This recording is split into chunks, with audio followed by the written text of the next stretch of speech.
Hey everyone.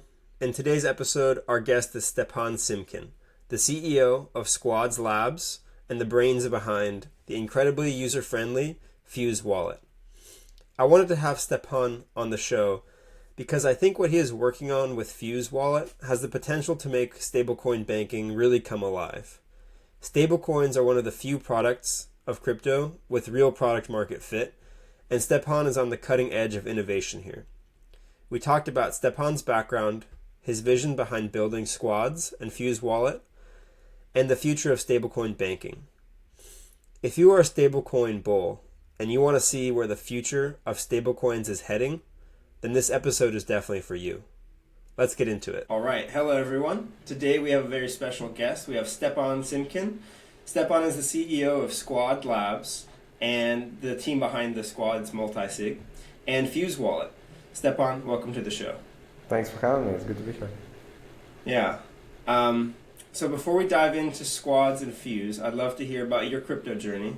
I know you have a legal background, and I'm curious what sparked your interest in crypto, and what was the moment or moments that led you to establish Squads?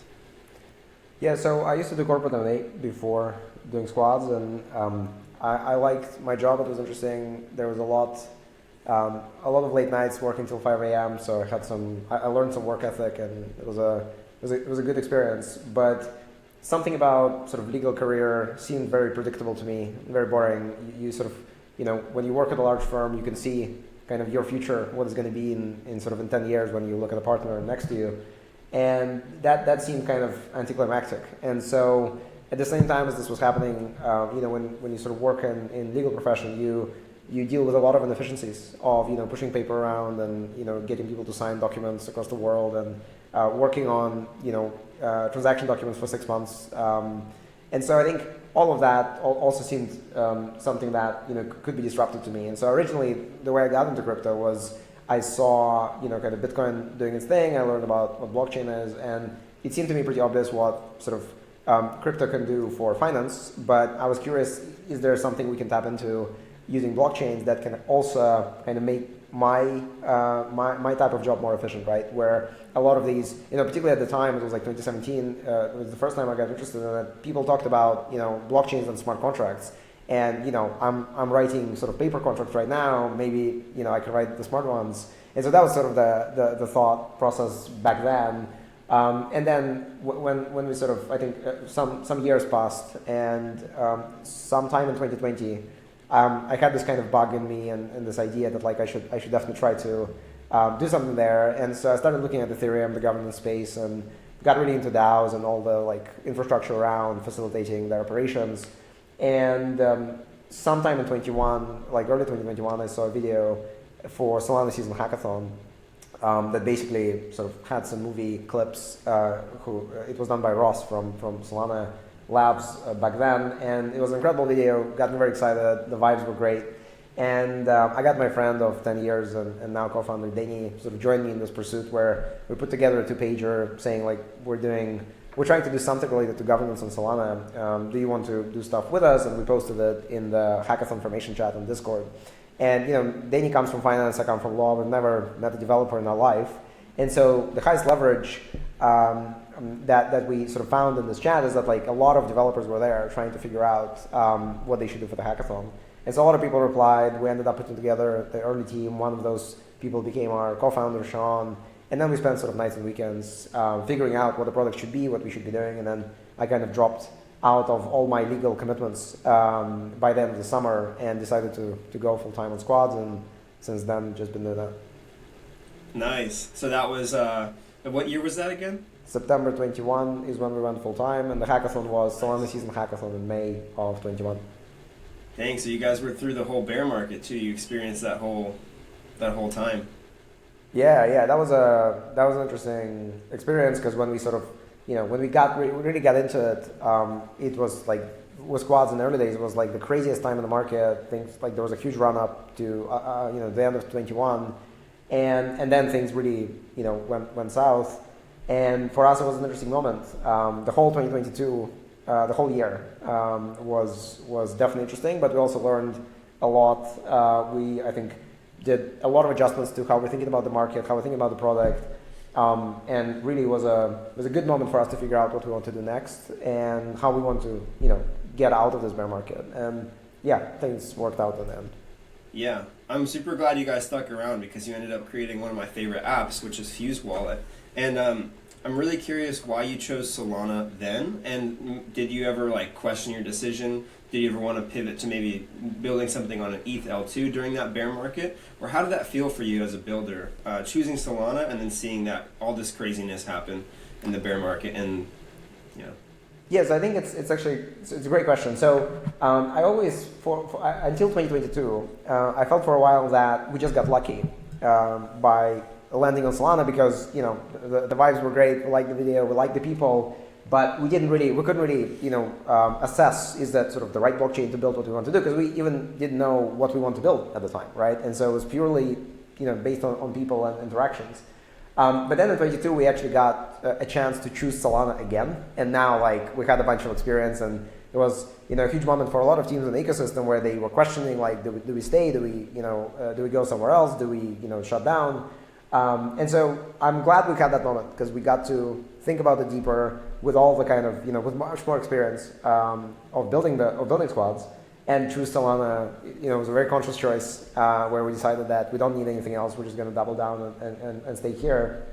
The reason we stayed on Solana during 2022, was because all of our sort of, all the teams in the ecosystem already at that moment, or majority of them, relied heavily on our infrastructure to manage their treasuries, to manage their money, to manage their programs and developer workflows around how these programs are upgraded. And so we couldn't leave them. That was, we liked the people a lot. We thought that they also had amazing projects that should exist, and we definitely wanted to stay and support them. And then at that time already, we started realizing that the infrastructure that we're building eventually will allow any business or individual to manage their financial life completely on chain. Stablecoins were already pretty big back then. They're much bigger now. That realization was already kind of happening, and basically for that kind of vision, you don't really need multiple chains. You don't really need, you just need a performance chain that's decentralized enough, that is secure, that kind of has all the core primitives that you would care about. Like it has a good borrow lend foundation, right? Like we have, Camino, we have Drift, where you can, there's a borrow lend market. There is, great swap aggregator. There's, DEXs, like all the stuff that we're looking for in DeFi that we can then plug into our products. Like it's important that you have that. It's important that the chain is decentralized and secure. And then beyond that, and then it has natively issued stablecoins, right? And so for us, that was not this choice. But at the end of the day, we stayed because of the people. But it also had all these kind of nice perks of being the most performant, the most decentralized chain, out there. And things ended up really going in a crazy trajectory after that. But we couldn't foresee that. But glad we stayed. Yeah, it sure has. And now with the current landscape, do you look anywhere else? Does that vision stand firm of you don't need anything but Solana? Because I hear a lot of people talking about like Sui and Monad. These are great chains, but we're definitely not interested. It's also not, it's not just, there's no philosophical sort of component to that decision. It's purely Solana's performance matched with the core primitive that we have built in the last couple of years, which is the smart account from Squad Protocol, combined with our stack of products, gets us to the vision that we care about, where we can allow businesses and individuals to manage their money on chain without needing ever any sort of banking infrastructure or any kind of legacy infrastructure. It just gets us there. And so for us, this kind of horizontal scaling to multiple chains, or like having squads in different places, I think we will support some of the SVM chains that it's easy for us to support them, that's one, but also the main reason is because the same teams we work really closely with on sort of Solana mainnet, they're going through these chains and they're asking us to support them there, and I think that's again sort of the main reason that we don't want to sort of leave them there without a multisig. And so some SVM chains will be supported, but it's a very kind of high bar to clear in terms of like resource allocation, making sure that we don't just like deploy everywhere, we deploy where we're sort of most needed and we see the highest impact. Awesome. Yeah. So let's talk about FuseWallet. You've said on Twitter before and in podcasts that FuseWallet is designed for security-conscious users. And I'd be curious, who you think the ideal FuseWallet user is today. Like, who's the user base that you're primarily building for? Yes, I'd say security conscious is still kind of part of this, but I think I can give you a larger framing, right? I think the user we're really after it's somebody who is willing to live their life on chain with stablecoins and choose better financial rails for storing and managing their money. And you can see that in all the features that we already have launched for Fuse, and then the ones that are coming. It's trying to really complete that picture, right? Like, what are the core sort of 5 things you care from when you're interacting with a bank account? Like, what kind of features do you care about? And making sure that we fill all those gaps and provide the right experience for somebody to be able to say, hey, I actually probably don't need my bank account anymore because I have Fuse and it has a card that has a virtual account, allows me to receive fiat and have it land as stablecoins. I can off-ramp and send it to other people. I can send it to my own bank account if I still have it.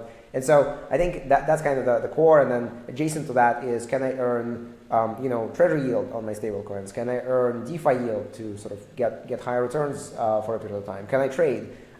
So it's figuring out this perfect recipe of how we combine all these features in a single mobile wallet experience that makes it the right place for you, particularly in the bear market when most people go to stablecoins. I think what's really important for us is to get Fuse to that place when in the next bear market things, kind of people want to sell stuff and go into USDC or whatever the stablecoin of choice, that they don't put it on Coinbase or off-ramp into their bank account, is that they put it into Fuse. And then through the bear market, they can use FusePay to spend it in real world. They can send it to family and friends and just live off that app instead of something else. Yeah, that's awesome. I want to be that guy that in the bear market I'm living off my stable coins. I don't want to have to off ramp. It's fantastic because I can also earn much better yield on chain than I can anywhere else. I can I understand a lot of the risks of doing that, but I would choose to do that if given the opportunity. So a lot of people interact with crypto through browser extensions at the moment. A lot of people spend most of their time on their computer, interacting with their dApp. So like crypto native people are using Chrome extensions. And I personally would love to ditch my Phantom wallet and just use Fuse instead. Do you have any plans to do a browser extension? We do not. And I think, again, it's really about focus, right? It's we're trying to build an app that does this kind of one big thing really well. And this one big thing, actually has multiple sort of components to it, which are pretty complex in their own right. But we don't want to allow connectivity from Fuse to DeFi applications. We don't want to build an extension because Fuse is a very different kind of experience, right? It's one major use case in one chain, where I think we're not trying to build an app that acts as an entry point to the ecosystem that allows you to explore everything that Solana has to offer. And like with Phantom, you can explore so many chains and you'll be able to explore more down the line. And then there's like a huge social component to Phantom, which again, none of this is interesting to us. To us, what's interesting is, can we take this very secure primitive that is the smart account? Can we take this very performant blockchain that is Solana? And then can we build all the features that you would care about when using a bank account into this delightful and sort of hopefully beautiful experience that all sort of really connects in that? And will we be able to convince people to ditch banking in favor of that app? That's the challenge that we're trying to solve, as opposed to like being the biggest crypto wallet in the world, right? And I think maybe if we succeed in our challenge, at some point we might become one, just because the potential impact of one click set up a bank account that just works is massive. But I think that will take more time, and we're completely fine with that. That is crazy massive. Being able to set up a bank account in one click. And just doing it pretty much permissionlessly. That's awesome. So yeah, let's talk more about FusePay. I'm curious to hear what you think the impact it will have in the stablecoin ecosystem. Like, do you think it's something that people in developing countries will use? Is this like an alternative for them, or is this primarily for people in the first world who need an on-chain banking system that they prefer to use over regular systems? So, first of all, let me clarify. Fuse, Squads Lab, we're not a bank. We're a technology company, and I think there's still, the distinction is still important to make. I think over time it will be less important. I think from FusePay perspective, we're actually starting US first, where it's only going to be available in the US for a while, and then we're going to expand to more markets. FusePay is really important because it completes that story, right? Because it adds that important part that now makes it super convenient for you to never move your funds out of Fuse and just spend them directly from that wallet. So if you're in the US, you probably have access to great, fintechs, neobanking, and it's very easy to set up. But we're not trying to, say you're going to get, 20% cash back on every transaction and just like ditch banking today in favor of just like higher yields. It's much more about like, can we build a better experience using the on-chain native primitives and sort of the infrastructure that we're building out here on Solana, that over time it will be indistinguishable and even better for you when opting into to use a bank account or using Fuse. And I think for obviously people that don't have access to traditional banking or where banks are unreliable in those countries, obviously there's a lot of upside in having access to a simple card that you can spend on, and then also in Fuse you can store in USD and obviously protect sort of your money with a better currency that doesn't get inflated away in a matter of months or years.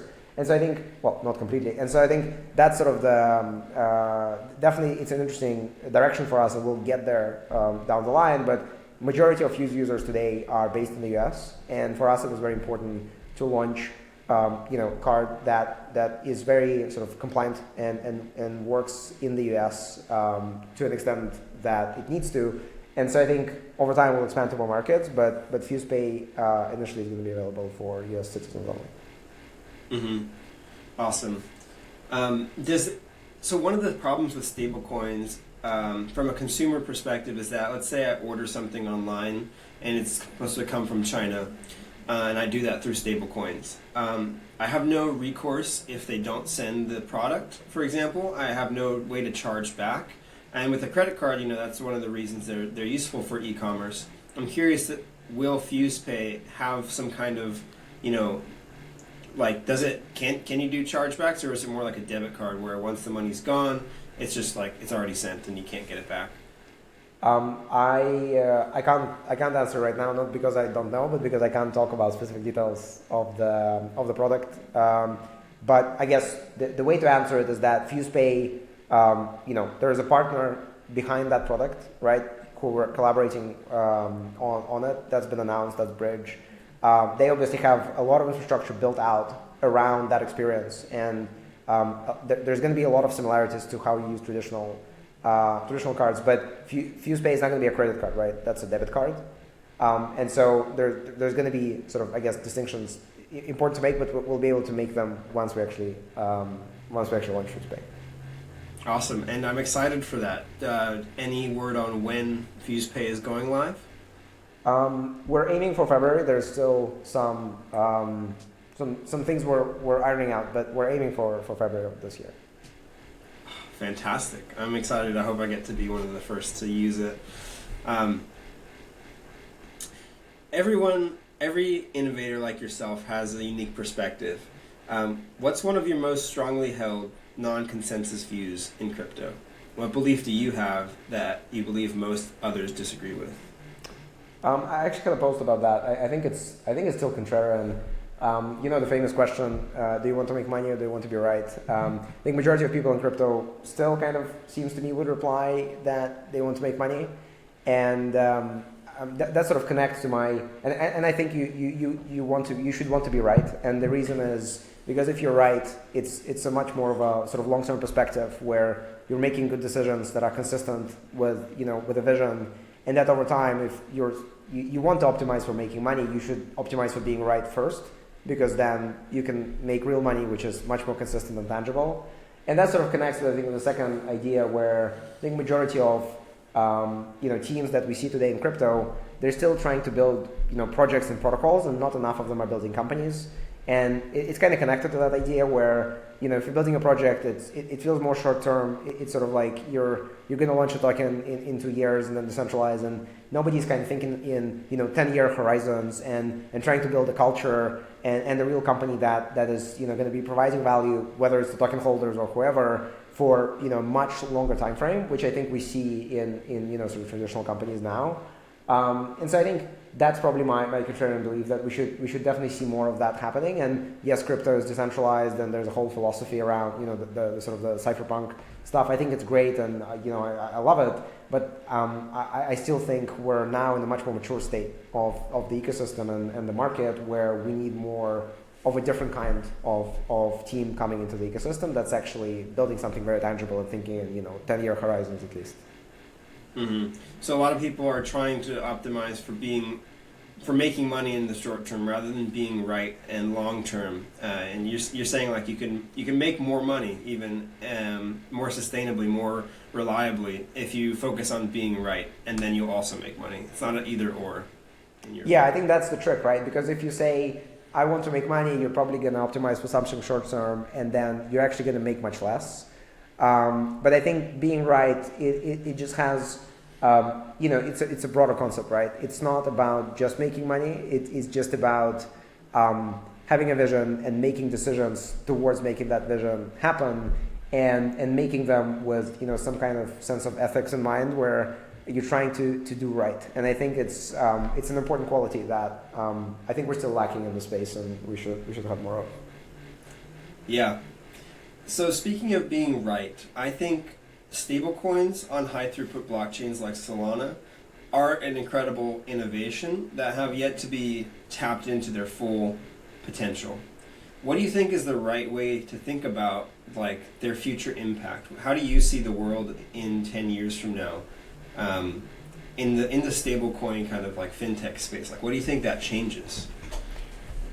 So I think right now we're at the first stage of fintechs, Web 2, Web 2.5 companies starting to think about their stablecoin strategy, starting to think about what they actually want to do with stablecoins, how stablecoins is useful to them. And I think that's just the beginning, and it's going to take a while for them to properly catch on and figure out what they actually want to do, how it best benefits their business. The beautiful thing that's happening at the same time is that you have a lot of startups that are coming sort of stablecoin first or crypto native first, and are trying to disrupt those companies that are sort of Web 2, Web 2.5 and fintech today by starting completely on-chain with stablecoins. And I think I don't have an answer to you which group sort of wins in the end. I imagine it will be a mix, right? Some incumbents will stay and they will adopt stablecoins and they will be very strong and they'll continue being around. I imagine Stripe probably will be one of those. And then there's going to be companies that are just going to completely miss the wave, and they're going to get disrupted by a crypto native team that started 2 years ago or started today that goes stablecoin first. And so I think we're going to see a mix of that, and I'm most excited to see how that plays out. And we're hoping to be in the ranks of those companies that build something new and fresh, but using stablecoins that kind of goes into that direction, as well as servicing kind of both groups here with the Squads API. So we have a lot of skin in the game, and that's probably the most important question for the next 10 years, like how this plays out. But we're trying to sort of work with both groups, I guess, and work with crypto native and non-crypto native alike. And definitely spending a lot of time in conversation and hoping that this happens quicker than in 10 years. But I guess the follow-up to that is like what actually is going to happen, right? It's a transition from legacy rails to stablecoin rails. For some workflows, for some businesses, for some lines of businesses within these companies, it's more beneficial than for some others. And I think we're still yet to discover, but I think the promise of a global network that connects us all and we can do financial operations on that instead of sort of fragmented legacy rails is in its own right is an amazing promise that we should work towards. And I think it's going to happen. Like maybe if you asked me 2 years ago, I would have been sort of less sure. I think now it's really coming together, and I'm excited to see it. Yeah, I'm really excited about the way stablecoins are shaping up today. Is that they are on open public blockchains, so they have a lot of composability with other things that are happening on chain. Like you guys on FuseWallet, I can just lend out on Drift directly, and it's really simple to do so, and then I can earn better yield. If you were building Fuse on a like permissioned L2, there wouldn't be any interesting state for you to compose with, or to like be able to lend out and generate yield for, or there might not be, and I think that's a really interesting and unique thing about Solana.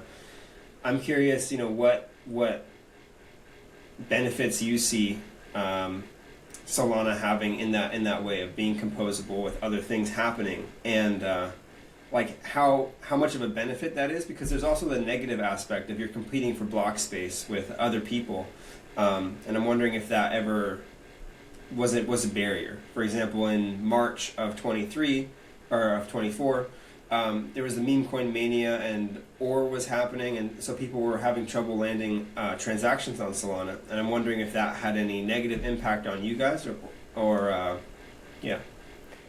Yeah, so congestion, I'll answer the second question first. So congestion was definitely, we had to learn how to adapt, and we had to adapt and build a bunch of infrastructure. We ended up succeeding with the help of many teams in the ecosystem that sort of jumped on it and helped us figure it out. That's definitely a concern, but it's a concern that I think is minimized heavily by us having a lot of sort of insight into and just working with all these teams that are kind of moving Solana forward. And we're seeing it, even in the last year, like the how much the chain progressed in its development is staggering. And I think we're really comfortable that over time, performance that we need to deliver the experience that we want to deliver will be there on Solana. And so from that perspective, that's not a concern. And I think when you think about sort of the benefits of building on this, a permissionless, open, decentralized blockchain versus, particularly for like payments, when you think about institutions or like, traditional companies or banks and fintechs thinking about doing stuff with stablecoins, it might seem obvious that no, they'll actually want to build, their own blockchain, or they'll want to be on like a permissioned one where everybody's KYC or whatever it is. I think it depends on the use case. I think at the end of the day, that's not going to be the case. I think at the end of the day, what they should get, like if you're, a giant Web2 business and you have, hundreds of millions of customers, and you're thinking, I'm going to rebuild, a part of my business using stablecoins. And now you have a choice. Like, do you go with basically a single server sitting somewhere where it's, it doesn't give you the guarantees that Solana does give today. And when you're thinking about transitioning hundreds of millions of your users onto something like this versus a decentralized blockchain that's secured by, more than 1,000 nodes across the world, if you're thinking really long term and you're thinking that it's going to be a huge part of your business and for the next 10, 15, 20 years, it's going to play a huge role, you have to invest in these kind of foundations today as opposed to LARPing and saying like, hey, we're just going to, have our own blockchain and have some sequencer fees and then we're going to figure it out. Because then it's basically, you might as well not need a blockchain at that point. And so I think that's kind of my vision where I think the transition that's happening right now with all these companies thinking about stablecoins and blockchains, the ones that will choose to go with something like Solana, I think they'll be much more successful and much more tangible long term than the ones that are now trying to toy with an idea of having their own blockchain and doing it in a permissioned environment. Yes, I totally agree with you. So I'd like to wrap up soon and with some more broader questions about the crypto ecosystem. I'm curious what teams or individuals in the crypto world really inspire you. Who are some of your favorites that you look up to? So I'm a huge fan of Jito. We work with them a lot. I think they're an incredible group of people, truly American company that does incredible work in MEV infrastructure and beyond, and now restaking. And so they inspire me, to ship fast and ship good quality code. And then I think Sphere is incredible. I think Arnold is a fantastic founder, and we're planning to do more things together. But I think the way he communicates about his company and the way he positions Sphere and his approach to product and BD is just incredible. And then I think the third one, also in the ecosystem, would be Tensor. And they're now the Tensor guys now have Vector as well, and I've been supporting them from very early days, and was talking to Ilya even sort of before Tensor existed as an idea, and been a huge fan ever since. And their work ethic and sort of this relentlessness in terms of how they approach getting things to market and growing them is fantastic. And so, yeah, huge fan of those three, for example. But there's obviously, a lot more. Nice. Yeah, I love Sphere specifically. Out of all those three, as a crypto native and consumer of their product, it's the one I use the most. I mean, I'm sure I actually use Jito every day, but I don't notice it because I'm sending transactions and they're landing and all that. But yeah, those are all awesome guys. As someone who's been in the ecosystem for a while now and in the crypto world for a while, what excites you the most about the future of crypto right now? Like what trends or developments are you watching at the moment? I think it's what we talked about, right? I think it's payments and stablecoins. It's probably a boring answer, but I also, I like boring, steady things that grow and compound over time and in the long run create actually a lot of value, probably more than things that spike up and then kind of die down. And so I think that's where I'm most excited, like to see that transition happen, to see on-chain economy grow and more things happen, more productive economic activity happen on-chain using stablecoins. And so that is happening today, so I'm super excited, and I think 2025 is a great year to watch out for these kind of changes and transitions, and so really looking forward to that. Fantastic. Well, Stepan, that's all I have for you. I really appreciate you coming on. This was a lot of fun. I'm really looking forward to using FusePay, hopefully soon here. And everyone, if you haven't downloaded it yet, go try FuseWallet on your iPhone. It's fantastic. It's the best wallet you will ever use. Yeah, thanks for coming on, Stepan. I really appreciate it. Amazing. Thanks for